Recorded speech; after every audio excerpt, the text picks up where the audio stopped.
Thank you for joining the next event in our virtual Fireside panel discussion series.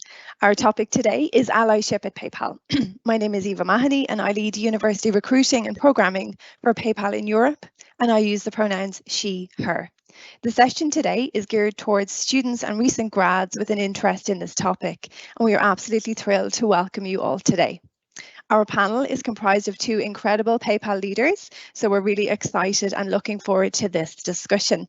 Please join me in welcoming Colm Monks, Director of Global Merchant Account Support. Colm uses the pronouns he, him, and Robert Zapla-Sherman, Integrated Marketing Lead for our DH market, and Robert uses the pronoun they, them. Before we begin, just some very quick housekeeping.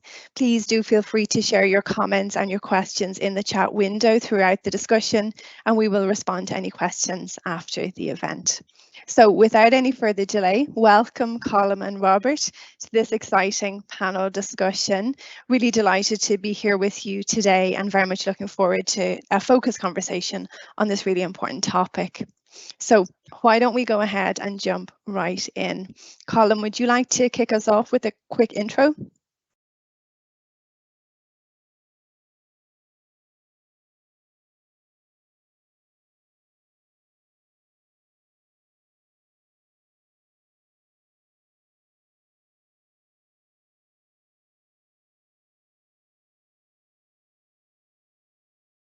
I think you're muted, Colm. Okay, Robert, why don't you kick us off? Absolutely. Hi, everyone. I'm Robert. Thanks, Eva, for the introduction. I'm super happy to be here. As said, I'm integrated marketing lead for the DH region, which means that I cover brand marketing, paid media, social and influencer marketing for the Germany, Switzerland, Austria region. Excellent. Do we have Colm?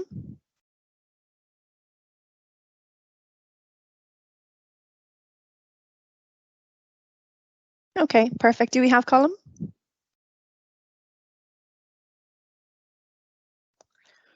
Okay, I think while we work through some of the technical issues there, Robert, why don't we go ahead and just kick off and just jump straight into the first question.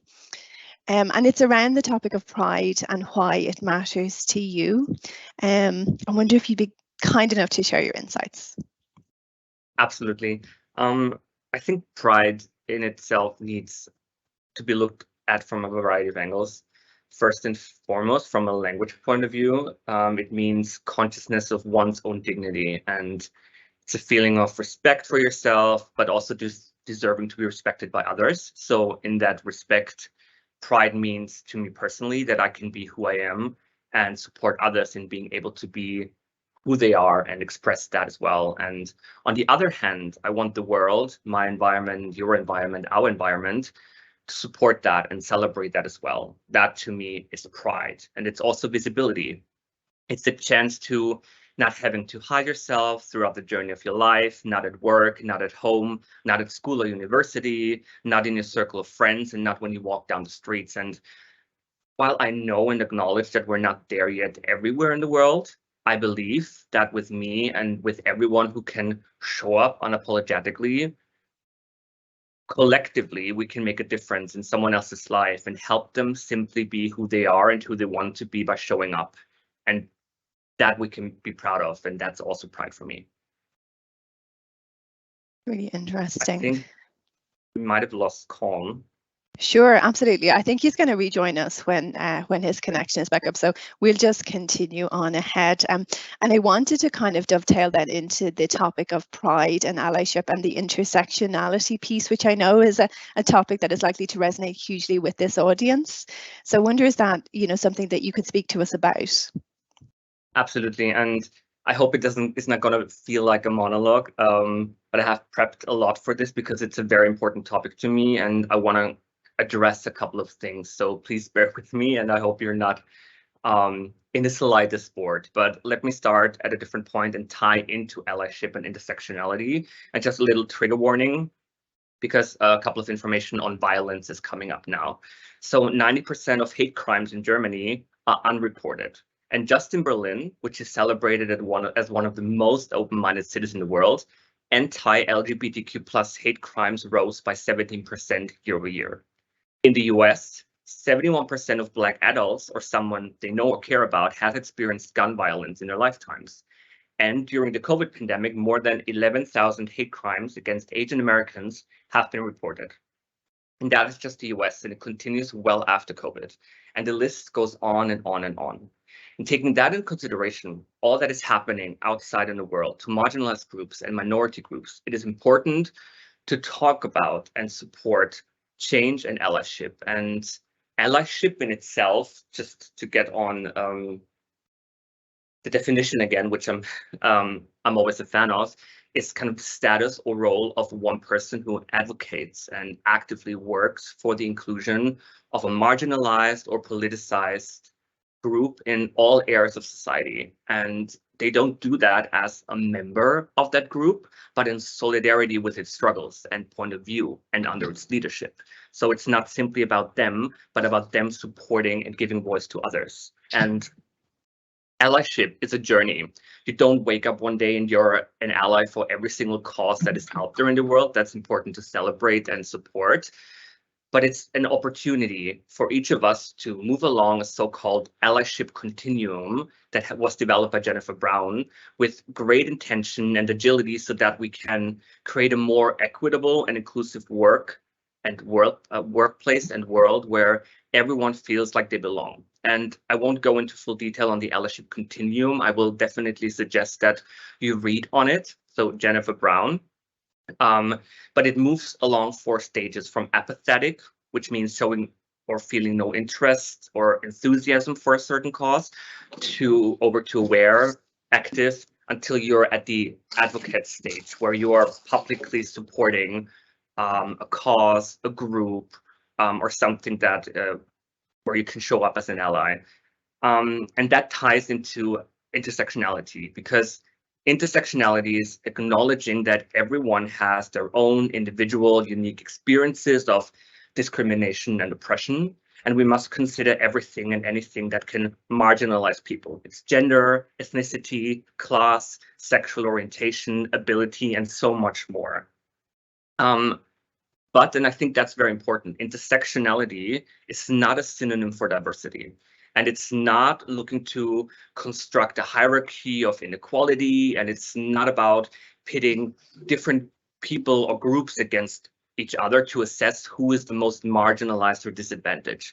It is primarily a tool for understanding invisible hidden power relations and how they shape inequality. So allyship dives into this and connects with this because it showcases how I, as a person, need to be an ally for other marginalized and politicized and oppressed groups, because by reflecting on my identities, my intersections, and practice being mindful, we can become much, much better allies for marginalized groups, for our friends, for people that we don't know, and are also going to be better able to articulate our own experience on the many intersecting identities and power structures that we engage with on a daily basis, at work, in our personal life, in our family lives, at school, at university, in the underground and the metro. It's everywhere.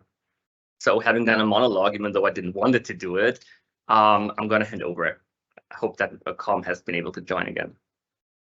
Robert, thank you so much. You know, really incredibly insightful. And as an ally, that resonates with me so strongly. And I think it's really important, isn't it, to say what intersectionality is not just as much as what it is. So I think we do have Colm back, which is great news. So Colm, if you are there, I wonder if you'd like to just do a quick intro and maybe talk to us about why Pride matters to you. Happy to, Ava, and thanks for that, Robert. And apologies for the technical issues my side at the start. Delighted to be here today with everybody. My name's Colm Monks and I use the pronouns he, him. I'm part of the Global Merchant Services team here in PayPal. I'm a director of our common support teams that look after our largest businesses across the globe. And I'm also the co-chair for our Pride EMEA Employee Resource Group. And within that, I've spent the last 15 years working in PayPal and mainly on the merchant facing side of the business. when I was invited by Ava to talk with Robert today, I was really excited because pride means a lot to me, and it started off over 28 years ago or more. It's important because it's always been to me about being part of an environment and helping create an environment where I feel I can be myself every day in work, and where my colleagues who are part of the LGBT plus community are able to thrive and be their authentic selves. And we often talk about what does it mean to be your authentic self, and really it's about not holding back. And I'm going to share a little bit about me holding back and what that meant for me. But kind of to set the scene, my experience within university and my first job coming out of university really had a big impact on who I am today, especially being a gay man and what that means for me. And it also influenced the work I do within PayPal from a pride perspective, but also from the work I do with a number of charities here in Ireland that are focused on LGBT plus issues. So I suppose setting the scene and giving away my age a little bit, I started university in 1998.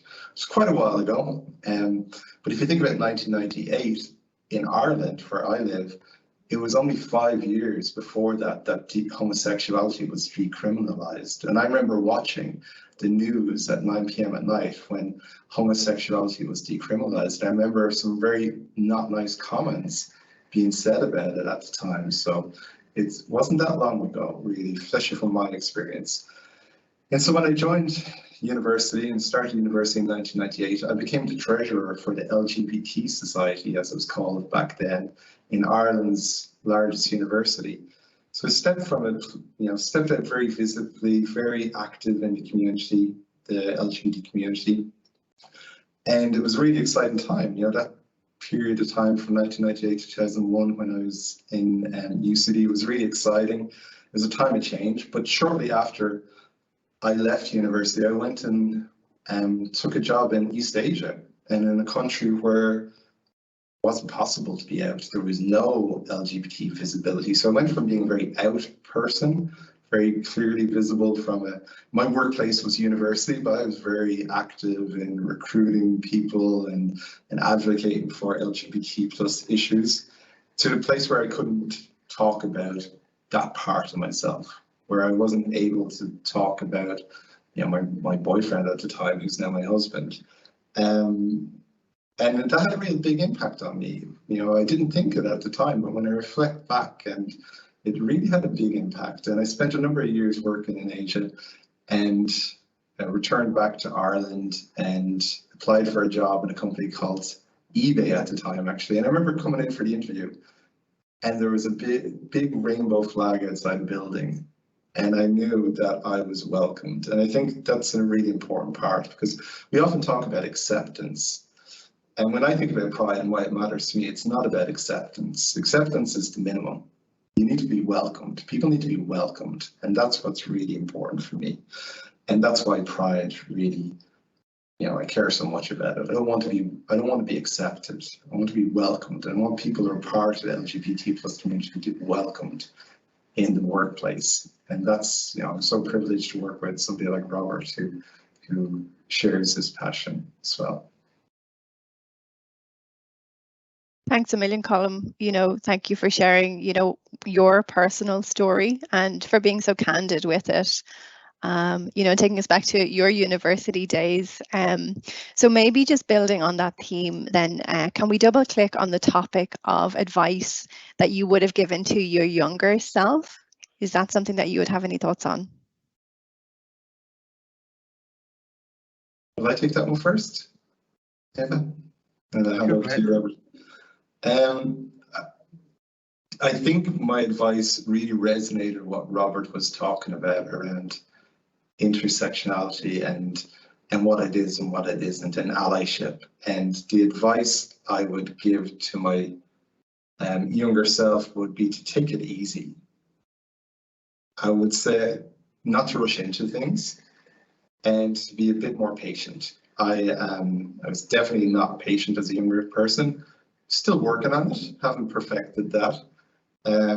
I suppose for me, it's because I found it all very easy. I came out at 15 to a lot of friends, 16 to most people, and became treasurer of an LGBT society in Ireland's largest university. And what I really would tell myself, it's not that easy for everyone. And I really didn't get that back then. And even though I was visible, I thought being visible was enough.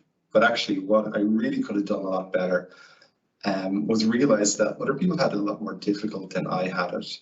And I just ran ahead and I really didn't think about the challenges that other people had in coming out and being themselves and dealing with family and all those challenges, just because I had it really so, say easy at that time.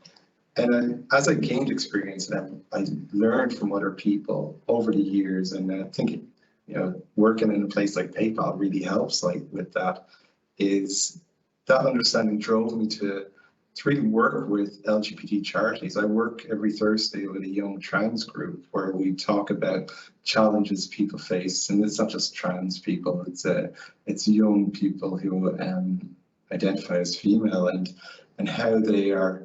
Some of them are having really great experiences, some of them are having less great experiences, and it's that experience and that lesson around not everybody has it easy is what led me to want to work with charities and to really give my time to support people. And it really comes back to, I think, what Robert was talking about, it's being that active participant, moving from passive to active participant and using the power that you have and the privilege that you have to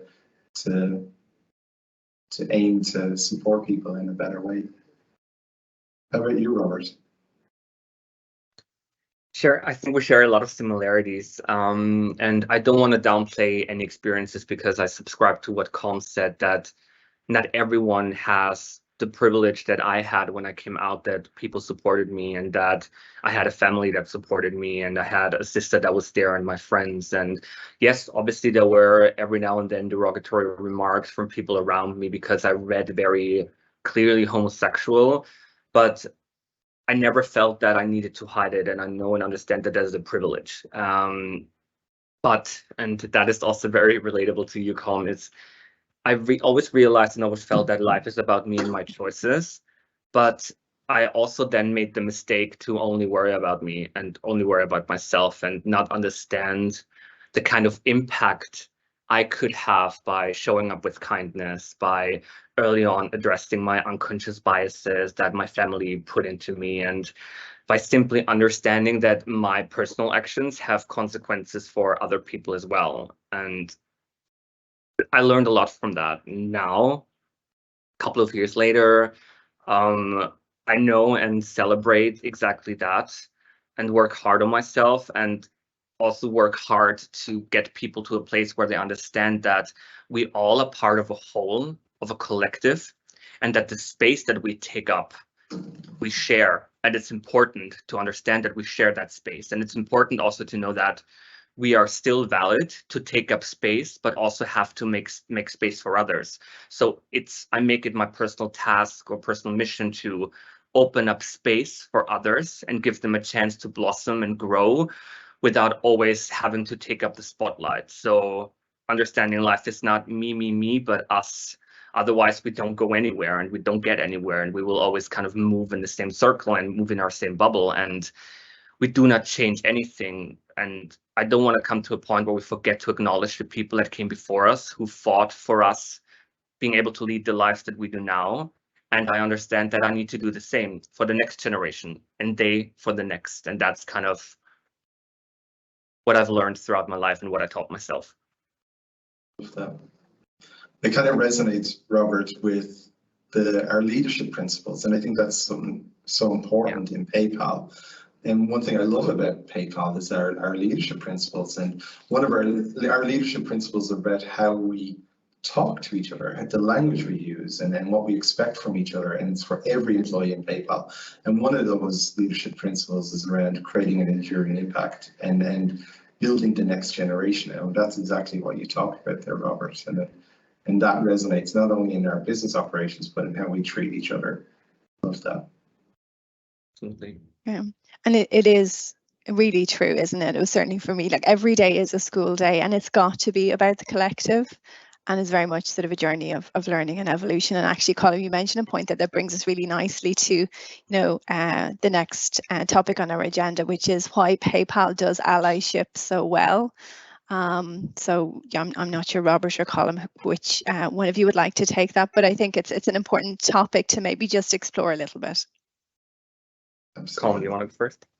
Absolutely, and I'll hand over to you, Robert. And it's a topic that's really dear to my heart because jumping back maybe 5-6 years ago, we hosted our first Pride Ally event in EMEA. And I was the speaker at the event, and I was sharing my personal story. I was sharing, coming out as a young person. I gave a brief version today about moving to East Asia and having to go back in the closet and come back out of the closet like so many people do. I think 60+% of people when they leave university find themselves going back into the closet when they go back into the workplace. And that was my experience, not by choice, but because of requirements. And I did my whole talk at the Ally launch of the Ally program here, and I thought I made it really funny. I thought I was like making good, trying to keep it upbeat as well. And I only realized how impactful it was when our vice president who introduced me got back up on stage after me and was crying, and I was like, ooh, didn't intend to do that, didn't intend to make people cry, but it was obviously impactful. And I think that's what PayPal does really well from an allyship program.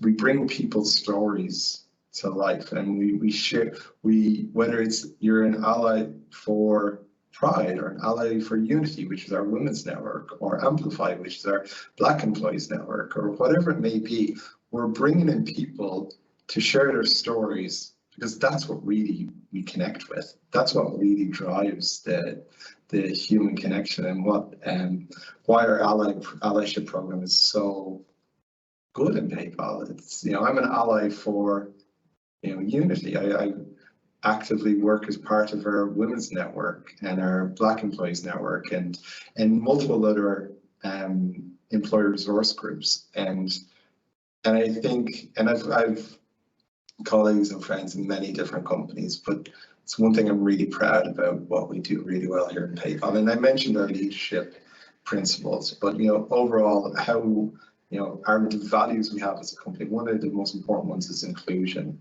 and diversity and inclusion. And our current CEO, who's retiring soon, I always love this quote from him. He was talking about how inclusion has to be a conscious choice. You just don't happen to be inclusive.